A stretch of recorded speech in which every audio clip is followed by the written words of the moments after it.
Kami dari kelompok 16. Pada video kali ini kami akan membahas mengenai distrip peluang pada kontinu.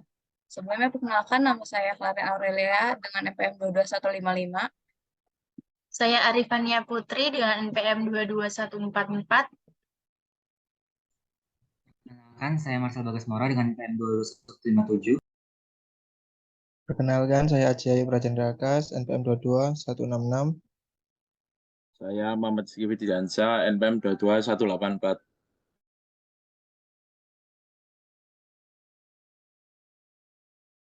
Oke, distribusi kontinu. Distribusi probabilitas kontinu menunjukkan peluang nilai variabel acak X yang kontinu, yang artinya dalam interval tertentu, nilai X dapat memenuhi seluruh interval tersebut. Variabel yang dapat mencakup nilai pecahan maupun mencakup range atau rentang nilai tertentu. Sebagai contoh, dalam interval X kurang dari 7 lebih dari 4, nilai X dapat memenuhi X sama dengan 41, 42, 43, dan seterusnya. Karena terdapat bilangan pecahan yang jumlahnya tidak terbatas, maka tidak dapat menuliskan semua nilai yang mungkin bersama dengan probabilitasnya masing-masing dalam bentuk tabel. Namun distribusi probabilitas kontinu didefinisikan sebagai area di bawah kurva pada gambar berikut. Pada padat peluang berikut merupakan jenis-jenis distribusi probabilitas kontinu yang perlu diketahui. Next.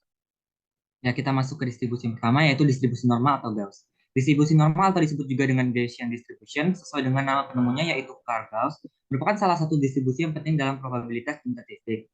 Banyak populasi yang berdistribusi sesuai dengan pendekatan kurva distribusi normal. Contohnya adalah tinggi badan, berat badan, pengukuran error dalam eksperimen ilmiah, pengukuran antropometri, dan masih banyak lagi. Meskipun jika ditemukan terdapat populasi yang tidak berdistribusi normal, jumlah dan rata-rata variabel dari populasi tersebut akan sesuai dengan pendekatan distribusi normal.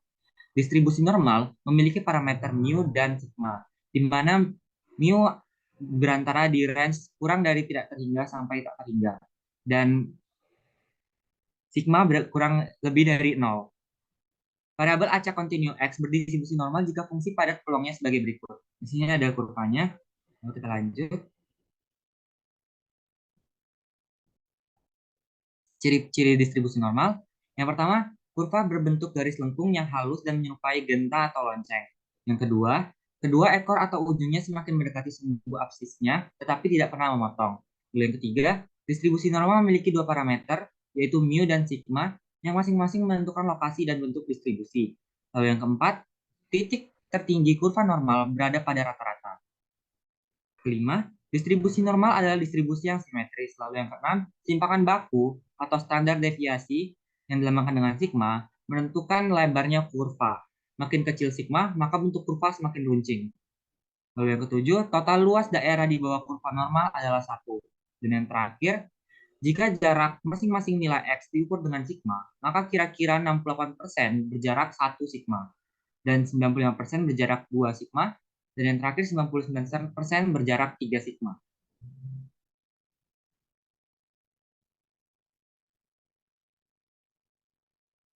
Ya, ini contoh soal yang pertama. Terdapat 200 orang mahasiswa yang mengikuti ujian kalkulus di sebuah prodi.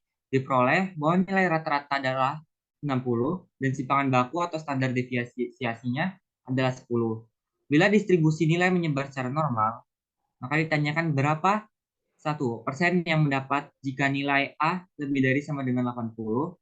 Yang kedua, persen yang mendapat nilai C jika nilai C terletak pada interval C di antara 56 sampai 68. Lalu yang ketiga, persen yang mendapat nilai E jika nilai E kurang dari 45.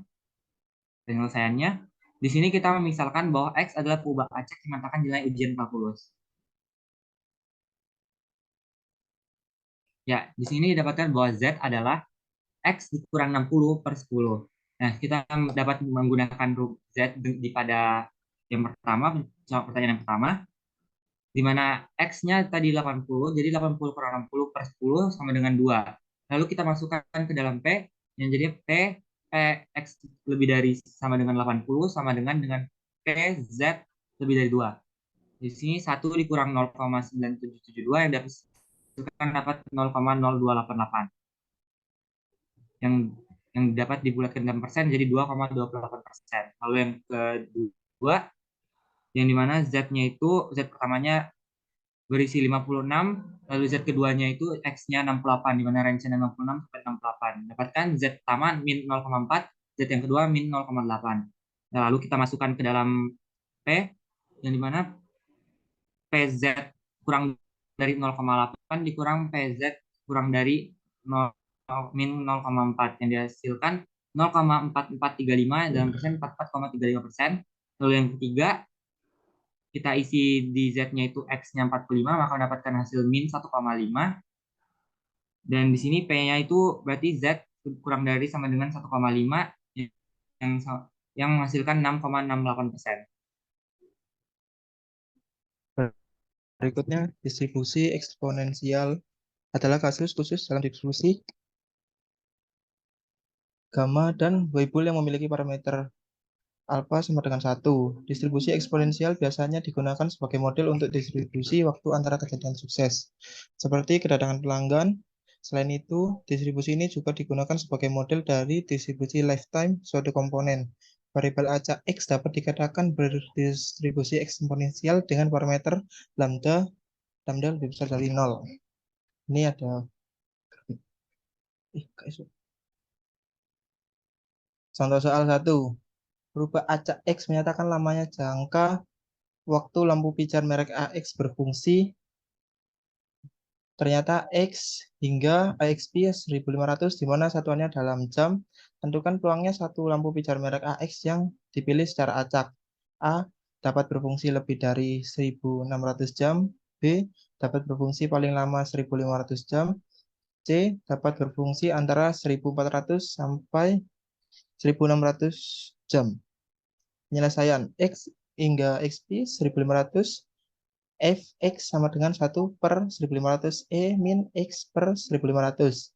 A, P, X lebih besar sama dengan dari 1600 sama dengan min P, X lebih kecil sama dengan dari 1600. Sama dengan 1 min F 1600 sama dengan 1 min 1 min E min 16 per 15.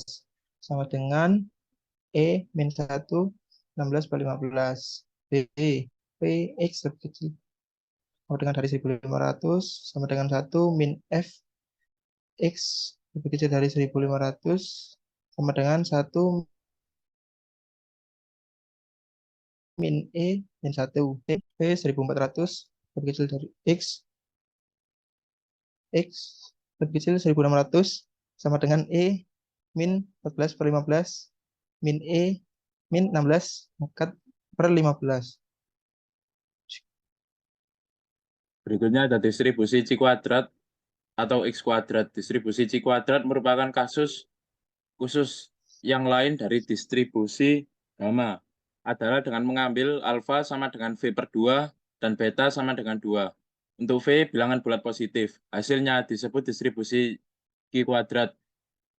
Distribusi ini juga penting karena merupakan dasar dalam prosedur statistika inferensial. Distribusi C kuadrat merupakan kasus khusus dari distribusi gamma dengan faktor bentuk alfa sama dengan V per 2, di mana V adalah bilangan bulat positif dan faktor skala beta sama dengan 2.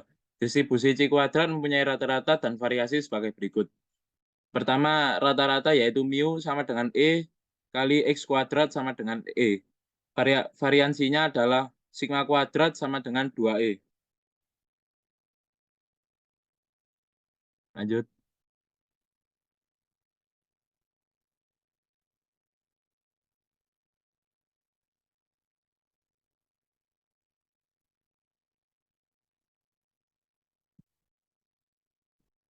Dilanjut, Ji. Berikutnya ada contoh soal, yaitu beberapa analisis memprediksi 20 saham terfavorit yang layak dibeli dan dipertahankan untuk 1 hingga 2 minggu. Berikut adalah harga saham dari 20 perusahaan tersebut tanggal 5 Desember 2003. Dari data harga saham di bawah ini, ujilah apakah harga saham mengikuti distribusi normal. Berikut ada tabel, ada nama perusahaan, dan juga harga saham. Next.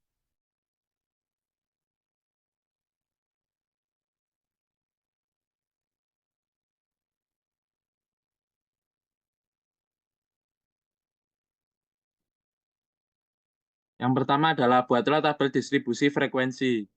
Ini yang pertama, interval kelas 435 hingga 983. Frekuensinya adalah 7, nilai tengahnya adalah 709. Interval kelas yang kedua, 984 hingga 1532, dengan frekuensi 6, dengan nilai tengah 1258. Pada interval kelas yang ketiga, 1533 hingga 2080, dan frekuensinya 5, dengan nilai tengahnya 1806. Interval kelas yang keempat, 2081 hingga 2628, dengan frekuensi 1, dengan nilai tengah 2354. Interval kelas yang kelima, 2629 hingga 3176, dengan frekuensinya 1, nilai tengahnya 2902. Yang kedua adalah hitung nilai rata-rata dan standar deviasi data kelompok. Pada interval yang pertama, F-nya adalah 7, X-nya 709, F-nya 4963, X min X-nya min 631, X min X kuadrat 397, 972. Dengan F-nya, dengan F, X min X kuadrat adalah 2.785.802. Interval yang kedua, F-nya adalah 6, X-nya 1258, F-nya 7548, X min X min 82, X min X kuadrat 6699, F X min X kuadrat 40197. Pada interval yang ketiga, F-nya 5, X-nya 1806, F-nya 9030, X min X-nya 466, X min X kuadratnya 296. F X min X kuadratnya 1.086.479. Interval kelas yang keempat, F-nya adalah 1, X-nya 2354, Fx-nya 2354, X min X-nya 1014, X min X kuadrat 1.028.500. F X min X kuadratnya 1.028.500. Interval kelas yang kelima, F-nya 1, X-nya 2902, Fx-nya 2902, X min X kuadrat, X min X-nya 1562, X min X kuadrat 2.440.313, Fx min X kuadrat 2.440.313, dengan sigma Fx-nya 26.797, sigma Fx min X kuadratnya 7.381.291. Dan yang ketiga adalah menentukan nilai Z dari setiap kelas di mana Z sama dengan X min mu per sigma. Next.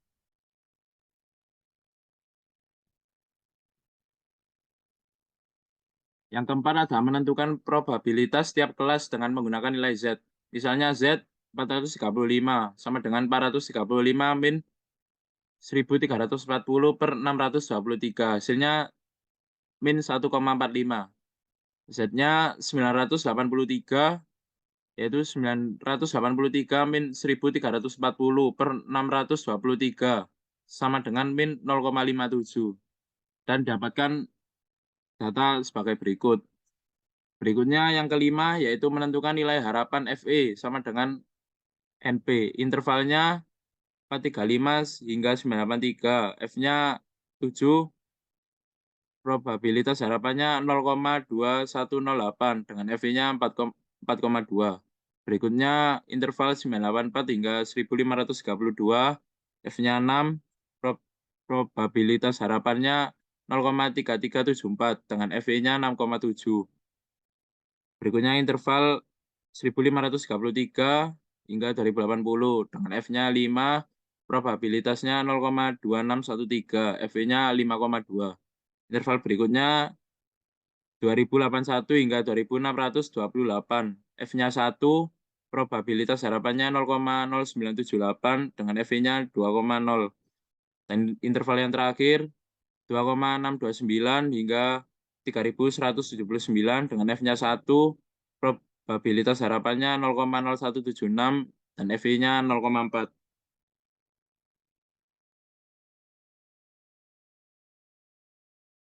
Selanjutnya ada distribusi Staden atau distribusi T.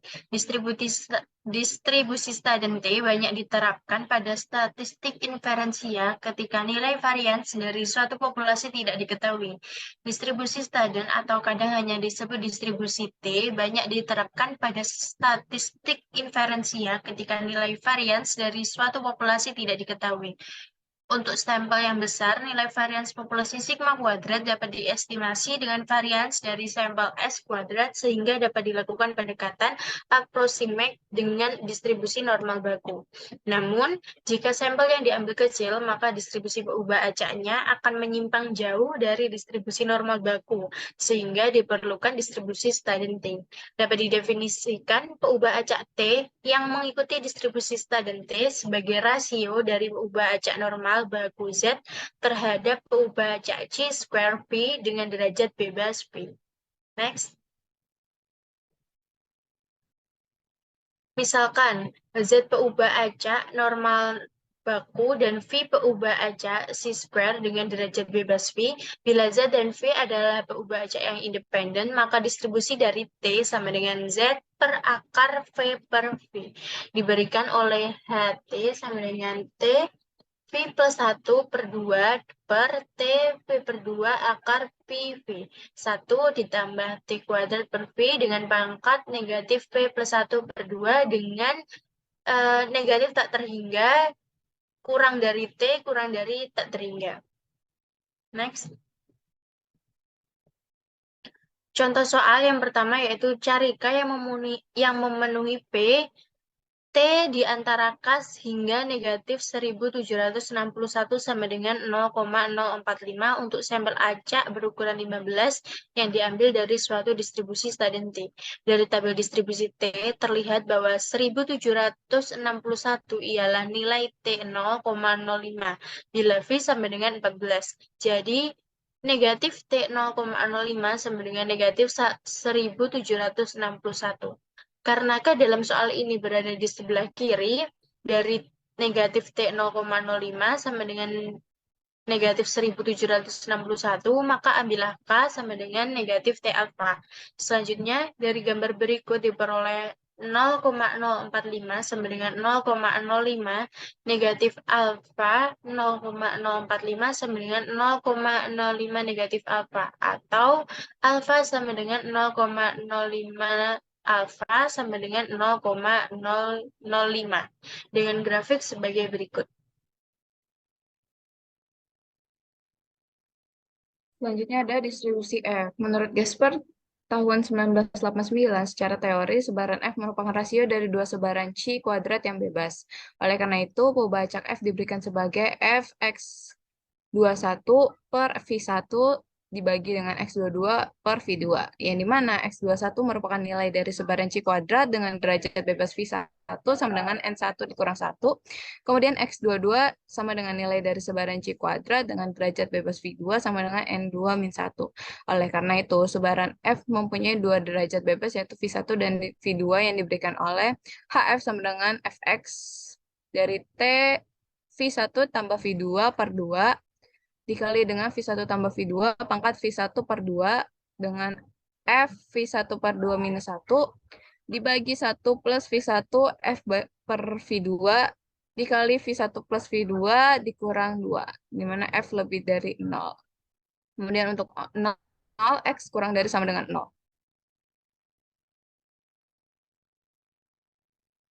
Ya, kita masuk ke distribusi F dengan dua varian sampel. Misalkan sampel acak ukuran N1 dan N2 diambil dari dua populasi normal, masing-masing dengan varians sigma 1 kuadrat dan sigma 2 kuadrat. Diketahui bahwa X1 kuadrat sama dengan N1 dikurang 1 dikali dengan S1 kuadrat per sigma 1 kuadrat dan X2 kuadrat sama dengan N2 dikurang 1 dikali S2 kuadrat per sigma 2 kuadrat. Nyatakan dua peubah acak yang berdistribusi C square dengan derajat bebas V1 sama dengan N1 dikurang 1 dan V2 N2 dikurang 1. Selanjutnya, Karena kedua sampel diambil secara acak, maka kedua peubah acak bebas satu sama lain. Sehingga dengan menggunakan definisi distribusi F di atas, dengan X1 kuadrat sama dengan U dan S2 kuadrat sama dengan V, diperoleh hasil pada berikut. Bila S1 kuadrat dan S2 kuadrat varian sampel acak yang bebas ukuran N1 dan N2 yang diambil dari dua populasi, maka dapat disimpulkan F sama dengan S1 kuadrat per sigma 1 kuadrat dibagi S2 kuadrat per sigma 2 kuadrat. Sama dengan S1 kuadrat per sigma 2 kuadrat per S2 kuadrat per sigma 1 kuadrat. Ya, contoh soalnya, misalkan peubah acak F berdistribusi F dengan derajat kebebasan pembilang V1 dan derajat kebebasan penyebut V2, maka untuk jawaban yang A, untuk A sama untuk pertanyaan yang A, untuk V1 sama dengan 7 dan V2 sama dengan 8, tentukan nilai A yang memenuhi P F dikurang sama dengan F kurang dari sama dengan A sama dengan 0,95 dan B untuk V1 sama dengan 5 dan V2 sama dengan 3, hitung P F lebih dari sama dengan 9,01. Maka dapatkan penyelesaiannya, diketahui P F kurang dari sama dengan A sama dengan A. Dan yang B, P F lebih dari A sama dengan 1 dikurang 0,95. Maka didapatkan 0,085. Dari tabel distribusi F diperoleh nilai A sama dengan 3,5. Dan yang B, dari tabel distribusi F diperoleh nilai P F kurang lebih dari sama dengan 9,01. Jawabannya adalah 0,05. Sekian dari presentasi kami. Kurang lebihnya mohon maaf. Terima kasih.